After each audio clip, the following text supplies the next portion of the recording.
Good evening. Listen, come on in. We would like for you to mash that share button and that like button and call up someone. And we just want to welcome you tonight to our real table talk. And we would like for you to just get your coffee, get your tea, get your soda, whatever you want to sip, not whatever you want to sip on, but you know I'm talking about your little coffee or whatever. So we could just come on and talk. We got a treat for you tonight. And I want you to just relax. And I just want you to just get on into our real table talk tonight because we're going to learn some things. We're going to be enlightened on some things that I believe in this season and this hour that the Lord really wants us to know. And so he wants us to also operate in it. So I have with me my friend, my daughter, my friend, my prayer partner, amen, and I bless God for her tonight, our pastor, Brenda Maxwell. Amen. So welcome to our real table talk. Thank you so much. I'm so blessed to be here. We're going to reveal some wonderful things and help us tonight. Yes, he got some things inside of us that he wants us to share with our sisters. So on the other week or so, we had our Dr. Rolitha Brown with us, and we was talking about covet versus covenant. And that is what we're going to continue on tonight. So just like I say, remember now, hit that like button and hit that share button because you really would like for your sister to really be in on this. And so thank you for our followers that comes on with us every Monday. Thank you for even the new, the ones that is new coming in on. So listen, come on and let's hear what this woman of God got to say and her view and her opinion on versus covenant versus covet. So Pastor, will you go ahead on and introduce yourself and tell us where you are from and who you are? My name is Brenda Maxwell, and I am serving at God's Kingdom Worship Center International. Woo-hoo. And my apostles are Apostle Charles and Verdies Bradford, and I am the co-pastor at the ministry. And I tell you, it's such a blessing to be here with you all tonight. Yes. All right. I know. Listen, I've been knowing you now for, oh, my God, way back in the 90s, yes. Probably 1990, yes. Probably might have been earlier than that. But because the reason why I'm saying earlier than that is because I believe it is because I started the ministry in 1992. So I've been knowing you before the ministry. So I've been so we're not going to tell our age, but you know, but anyway, and one thing I love about you, woman of God, you are real and you are genuine. And you're always smiling. You're a serious person now. You're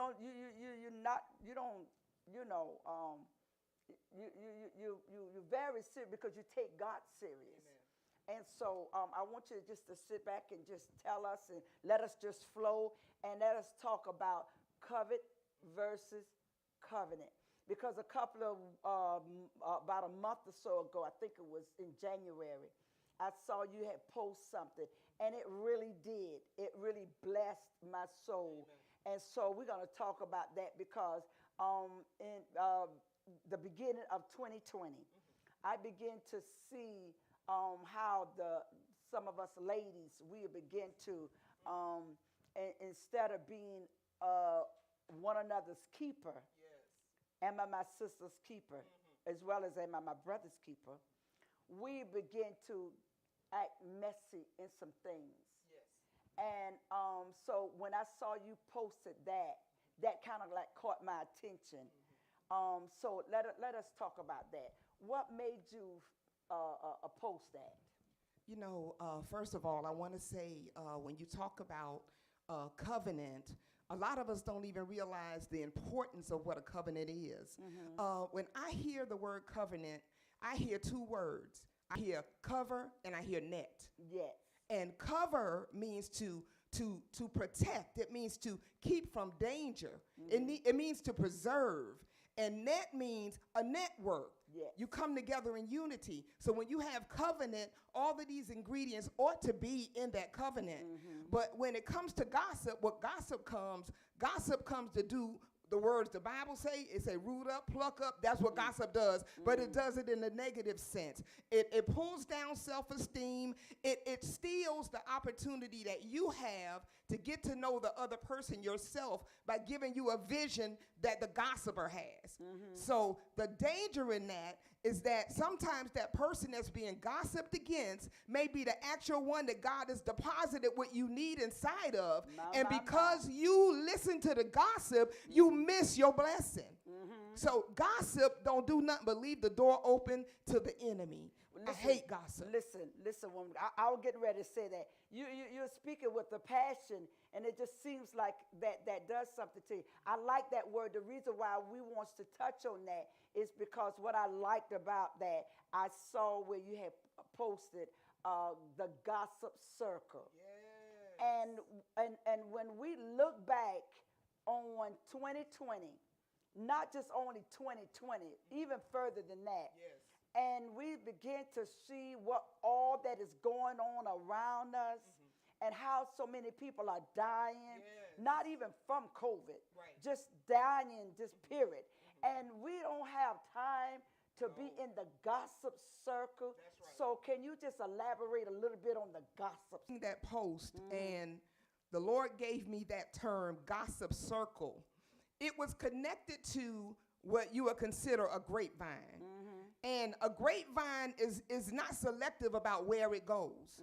It spreads all over the place. And it's the same thing with the gossip circle. It runs. Run, tell that. Yeah. That's what the gossip circle does. Yeah. And it's just like when you have a prayer group. Y'all praying for each other, not P-R-E-Y-N. P-R-A-Y-N, I hope so. So, but the gossip circle is different. The purpose for the gossip circle is to pass information from one person to the other, so ultimately the individual that's being targeted will be destroyed by the words. Yes. And God want to pluck that up from the roots. He want to pull that up out of the church, out of that should not even, he said it ought not even be named among us. That's right. But it's a whole lot of gossiping going on. But let me ask you this, woman of God. Do you think, about your opinion now, just only our opinion, do you feel that came along with us when we came over to the Lord, or did that just create it in us while we, I believe that we all have a propensity to gossip. Because since we're born in sin and shaped in iniquity, all of those little nasty seeds, they're waiting around, waiting for some water. And what you call them? Oh, nasty seeds. Okay. All they waiting on is some dirt and somebody to water them. So everybody has a opportunity to become a gossiper, but when that thing presents itself to you, we have to make the decision, not here, I don't want that. So just asking you, because, we just only talking now because we know that everybody doesn't do that. Right. But then we do find that there are some that still tries to, kind of like, Keep like it you on. said, carry it on. And so being sisters in the covenant, because even when I was listening at you giving the definition of what you believe that covenant means, absolutely. But what caused us not to be in agreement? Does covet cause us not to be in agreement? Absolutely. Covet, when someone allows the spirit of covet to come into them, what that spirit does is it causes that person to see what you have more important than what's in them. Sometimes they don't even realize who they are. So they are constantly looking at other people trying to find validation. I was getting ready to say that. Go ahead. And if they see that, now validation should never mean you got a lot of attention, a whole lot of people saying you the bomb, or they lifting you up and saying you wonderful. Validation should always come from God. But when we look to people, we begin to crave and to yearn and, and to long for what's inside of them, then we telling God what you gave me ain't sufficient. So is it possible that, just use me for example, I like using myself. If I was to feel like I'm just trying, do you think that I feel, is it possible that I could be feeling like I'm not secure in who I am? Yes. That will make me feel like that? Yes, and insecurity or sometimes people feel like they're not able to do what they've been asked to do. A lot of times it's because that we need. And sometimes and not everywhere now, but sometimes you in an environment where they can't discern what's inside of you. So you go on thinking that you can't fit for one thing, there's nothing for me to do, or what I have, they don't need it. So you start looking for something that they just might need. And that's where the coveting comes in. You know, covet can be good if you coveting like, I just long to pray like that. You know, if you want to go deeper in God, but not to outpray her. That's a whole nother kind. And I like that because we want to clarify things. Because just like you said, that gossip circle, there's somebody that take even what we're saying, and they'll just take it and run with it, and they'll misunderstand what we're saying. But just like you say, some covet is good, because if I'm not mistaken, I believe it's in the book of Psalm. It says, "Mark the perfect man, for behold, at the end of that man is peace." So marking means to fashion yourself. So it's nothing wrong with fashioning yourself after somebody that is doing good. That's right. That is doing good. That's right. So I like that. So go ahead. But if it's because you feel inadequate, enemy can utilize and switch you over to the wrong side. And it turns into a whole nother kind of covetousness. And if we are even aware, talk to him. Talk to him in love. Listen, baby, you know, you here for a purpose. You know, let me pray with you. You know, not pray on you. Not that old gossiping prayer. No. You know, so getting information so you could go back to the gossip circle. But really praying sincerely about a person, you know, helping them to come into their own, you know, in God. That's what we should be doing, even as sisters. And you know, Pastor, I believe that when we really get in that word, like we should get in that word, one portion of scripture also lets us know, say that Jesus told the disciples, he told them, say, go in the city. And he said, and when you find the coat, he said, untie him and bring them to me. If anybody asks you anything, just tell them the master have need of me. When we believe and know for God, that God and God alone has need of us, we wouldn't have to seek validation. We wouldn't have to seek validation from man. I can be myself. So let's elaborate on that. I can be myself because as it going on now with the mask, and we got to wear masks and everything. It is called for masks, but masks was being worn way before the pandemic even came about, because we was putting on this makeup, and we will make up and pretend to be something that we really are not. And I know a lot of times I will go places and I will hear people will say that they are looking for somebody real. Somebody real. So nothing wrong with wearing makeup, because, you know, I got my little lipstick on, and, you know, and everything like that. So nothing wrong with, you know, that. But somebody wants to look beyond the lipstick and look beyond the mask. And they want to see the heart. They want to see the soul. And the soul and the heart ain't nothing but you being real. And that's what people in this day and time is looking for, and they are longing for it. Absolutely. So let's talk about that. And if we be real, we won't have time to be in that gossip circle. Come on now. And being intimidated by one another and all of this. So let's elaborate on that. You know, a lot of the individuals that are in ministry and in church now, well, of the church environment, they come in already broken. They've gone through things. Even if I'm honest, I can share things that I myself went through. Talk you about know, it. A life of different types of abuses. You know, never coming in anybody else for their purposes. And when I came to the church, I was looking for what we were talking about, validation. But you know, a lot of times if people opportunity to help a person to be transformed, you know, that we focus sometimes, not everybody, but sometimes we focus so much on the defect that a person has, that we don't seek God to see what it is we can from experiences that I've come through, that we all have gifts. We all have callings. That's right. But we should never utilize our gift to cover up our problems, to cover up the things that we're struggling with. We should be able to have somebody around to be able to say, I need to right here. Talk about it. But we made to feel like I need you to preach, to sing, to usher, to play the music. I don't care about the other stuff that you got going on.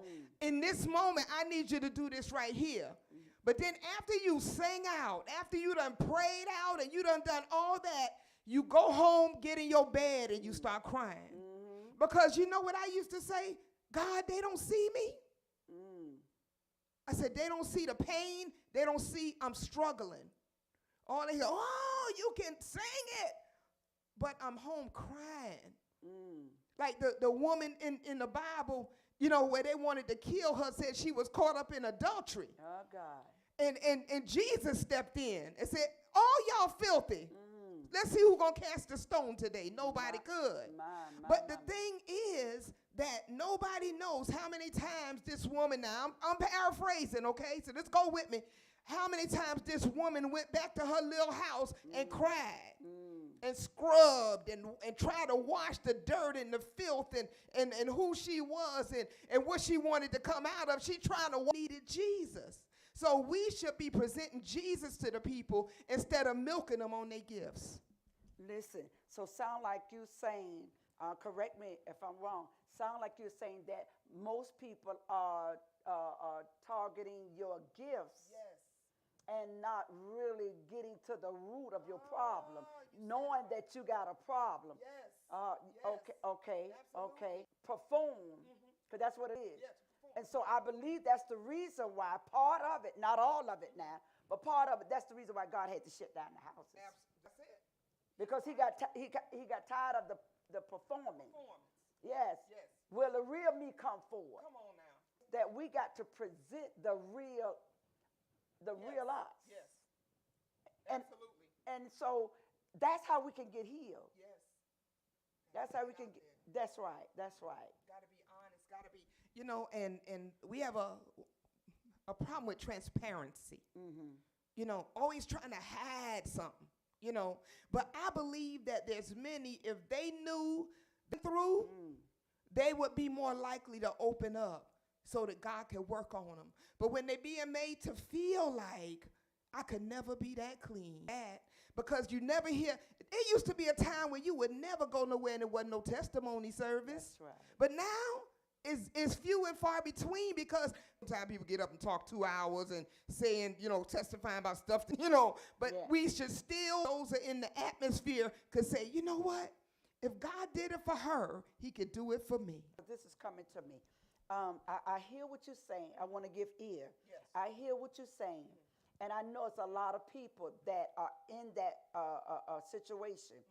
But do you feel or do you believe, listen to what I'm saying, that, okay, say you know that for experience that you've been there. Yes. Do you feel that okay, if it was me. Yes. If they see my gift and not that I'm bleeding, Right. do you believe that it got to come a time that if they don't see it, I got to come forth? Because everybody may not see it. Everybody may not see it, but it's still up to me to know that I'm sick. Yes. To know that I'm sick. Yes. And I need a physician. Yes. And so I will have to lay aside my gifts. Yes. And begin to come to God for myself, even if nobody else. Yes. And I can't let nobody come in and just want to use me of my gift. Right. Okay, And so you know, with a lot of people, you coming in young. okay, You know, so a lot of these things we yet didn't know. gotcha. You know, okay. we were taught in a lot of circles to look to our leaders, you know, look to those that were mature and those that were seasoned to get the help we need. Yes, But yes. what happens when they don't see you? You know, they don't see you. And you're still in the same through the door. Yep, I love the Lord and I serve. And you know what? I do whatever God want me to do. You know, even as a young Christian, I really want to please God. But that was a root. I'm gonna say this. I'll probably get in trouble, but I'm gonna say this. I understand what you're saying, and you're absolutely right. I hear people saying the same thing, so I know you're right. But I look back on that leader because we have two types of leaders. Listen to what I'm saying. We have two types of leaders. We have a leader or a pastor, or a leader that will that wants you to be delivered. That when you come in to minister to this harvest, praying together, we were singing together, same mind. We said like mind, and we all wanted the same thing. That's right. Nobody wasn't in there for their self. We all wanted the same thing, and God moved mightily in our. Now we saw miracles. Yes. Not just only signs and wonders, but we actually operate in the miracles. Yes. Yes, God is moving because you have to make sure that you're in that circle. Yes. In that circle, that you're on one accord. Because when you're not on the same accord, it causes a schism. Yes, it does. Discord, division, isms and schisms, and all kind of mal feelings, and you get around folk and you feel that something's not right. You can pick it up. When somebody been talking, you can feel it when you come in the room. Everybody go, shh. Everything get quiet. God don't want no more of that in his house. No. He said he want his house purged. He want his house clean. And starting right here in our house, when our house get clean, the building house will come under subjection. Yes, because we recognize the devil. Yes. And we know what he came to do. And we got to check him too. Yes. We know that he came to kill, steal ourselves. That's not my sister. Come on now. That's not my brother. You better teach that good now. God will give everywhere. But listen, we just trying to set somebody free tonight. Yeah, we just trying to set somebody free. We talking about covenant, and so much is going on. Afterward, the devil want to kill me. So by the time I became come on, talk about it. But see, I was able to cover it because I could sing, so that take the mind off of what was going on with me. And everybody have an opportunity to be set free and deleted that. I needed possible for me to be able to learn. Come in, go out. Come in, go out. You think it's gone? No, it's still there. Around you when you're going through deliverance. You can't have folks that's suffering with what you suffer with. That's right. Or they talking about stuff. You don't need to hear that. That's right. I'm trying to, the woman you see, God built this woman. Yes. It wasn't because of me, because I was so wonderful. God built me. He had to break me down. Yes, he did. And rebuild me because I was tore up. But I thank God tonight. Yes. And when we do